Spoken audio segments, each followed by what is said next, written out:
Los Angeles is preparing for one of its biggest transformations yet, Smart LA 2028. We're hosting the Summer Olympics in 2028, but this isn't just about sports. LA is gearing up for one of its biggest transformations in history.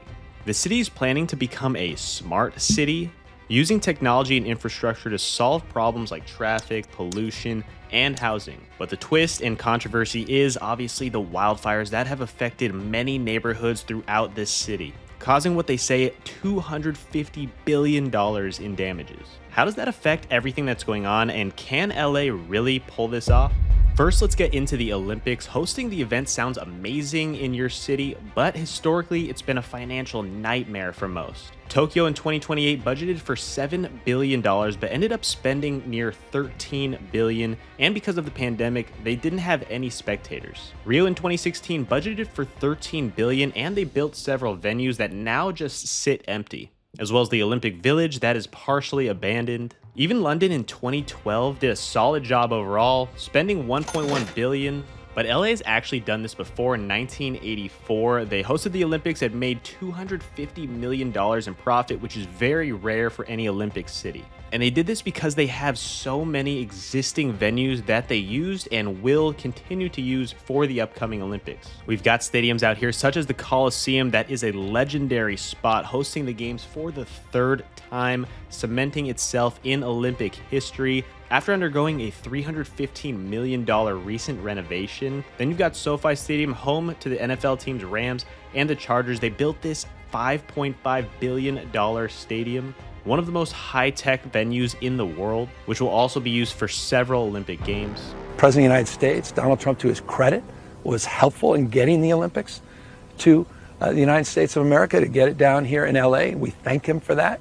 This is an opportunity for him to shine, for this country to shine, for California and this community to shine. The opportunity with all of that and all that opportunity and that pride and spirit that comes from not just hosting those three iconic games and venues, but also the opportunity, I think, to rebuild at the same time. And that's why we're already organizing a Marshall Plan. We already have a team of looking and reimagining LA 2.0. And as far as the Olympic Village goes, they're going to be using UCLA's campus and dorm rooms to house all of the athletes, as well as events on UCLA's campus. They've got Poly Pavilion, the basketball arena, which also underwent a $130 million upgrade. The Rose Bowl Stadium over in Pasadena fits 92,000 people. And LA plans to use 80 venues in total, which is unbelievable. Think about 80 different venues that they don't have to build any new ones. They're all currently existing and ready to go for the 2028 Olympics. And so this smart city plan LA has is called 28 by 28, where the strategy isn't just geared around sports or the venues. It's technically about creating a smarter, more connected city. 28 transportation projects are meant to be completed by 2028. So if you found yourself driving around the city or been to Los Angeles in the last couple of years,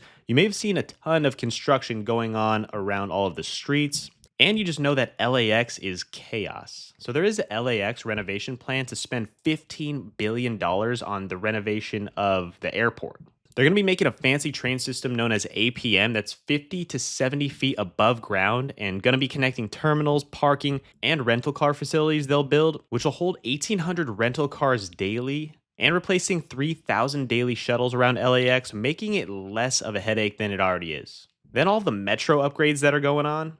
They're extending the Metro D line to connect downtown LA all the way to Westwood. And if you live in LA, you know that drive is insane, and I definitely don't wish anyone to do that. I live somewhat close to UCLA, and I've seen that construction go on for the Metro for what seems like forever now. So if you've been in the area around Wilshire, you've definitely seen all the hectic construction vehicles there. Another thing they're saying is a car-free Olympics is what they want this 2028 plan to be, which is one thing that they promised to have happen. Meaning you'll need public transit to get to every single venue and event, which would technically make it the greenest Olympics in history. Because honestly, everyone in the city does have a car. If you've ever been to Dodger Stadium or SoFi Stadium or a concert or Crypto Arena, honestly, anywhere in LA, if you're going to an event, parking is absolutely absurd, a hassle, and very expensive. But for example, Dodger fans over in Dodger Stadium are notoriously known for arriving to the game in the third inning and leaving in the seventh, missing 2/3 of the game. And that's truly because they just want to beat the traffic, which I never really understood. My family's been Dodger season ticket holders for decades, and this really has just been a thing forever because of the LA traffic. But can it even be possible for LA to pull off a traffic-free Olympics? All right, so let's talk some numbers. The estimated budget for the Olympics alone is $6.9 billion,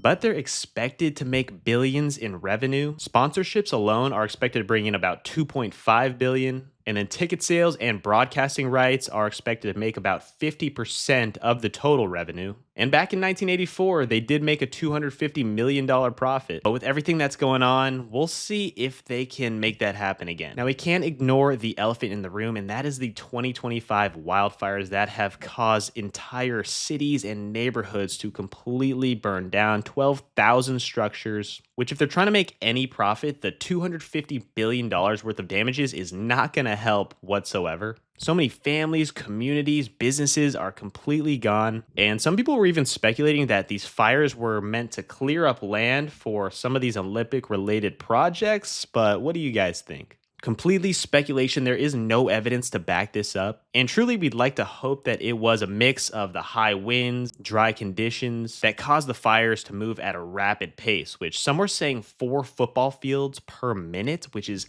unbelievable to even fathom that. But should they even be talking about a smart LA in 2028 right after all this is going on? Currently, a lot of events are already being postponed just because of the tragedy that's gone on with so many Los Angeles residents. So it's going to be very tough to balance, but I'm very interested in seeing where this goes throughout the coming months and years, because it might take 5 to 10 years to completely build back up these neighborhoods and communities. So how could all of this be ready in time for the influx of people visiting for the Olympics? And what does smart LA even really mean? The idea of smart LA, I guess, isn't just about the flashy upgrades for the Olympics. It's creating a better city for the future and the long run. But there's no way anyone would actually have wanted any of this to happen. What do you guys think? So there is a document here I wanted to show you guys real quick about the actual Smart LA strategy. This is not a conspiracy. This is a true document that we see online.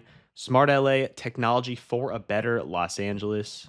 It's a 54-page document, and briefly on page 5, you've got smart cities are multifaceted and made up of several components, not just IT. It's about evolving long-term and short-term, requiring collaborations, local residents and business participation, blah, blah, blah. And there's just so many different pages of what they envision this smart city to look like.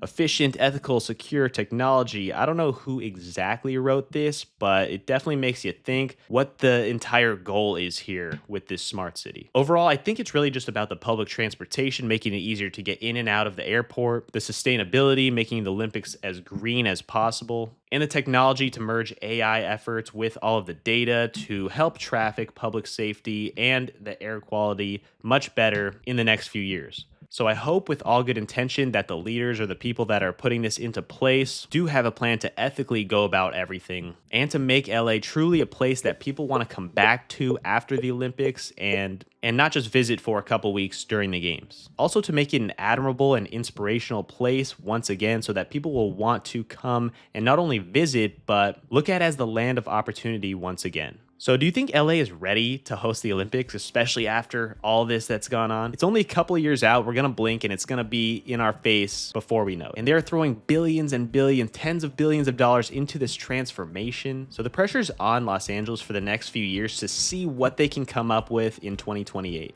Will it be the smart city of the future? Is this a big conspiracy or is it a big gamble? What do you guys think? I want to read the comments. One thing is for sure, it's going to be very different in the next few years, and the progress of the rebuilding of these cities that have burnt down is going to be interesting to see as well. But let me know what you think about the technology and the smart city LA, and should this even be the focus in Los Angeles currently? There are just so many questions out there, but all we can do is sit back, relax, do what we can, focus on the controllables, and if the intentions are in the right place, I do believe LA can get to be an actual smart city down the line. Thanks for watching. See you next time.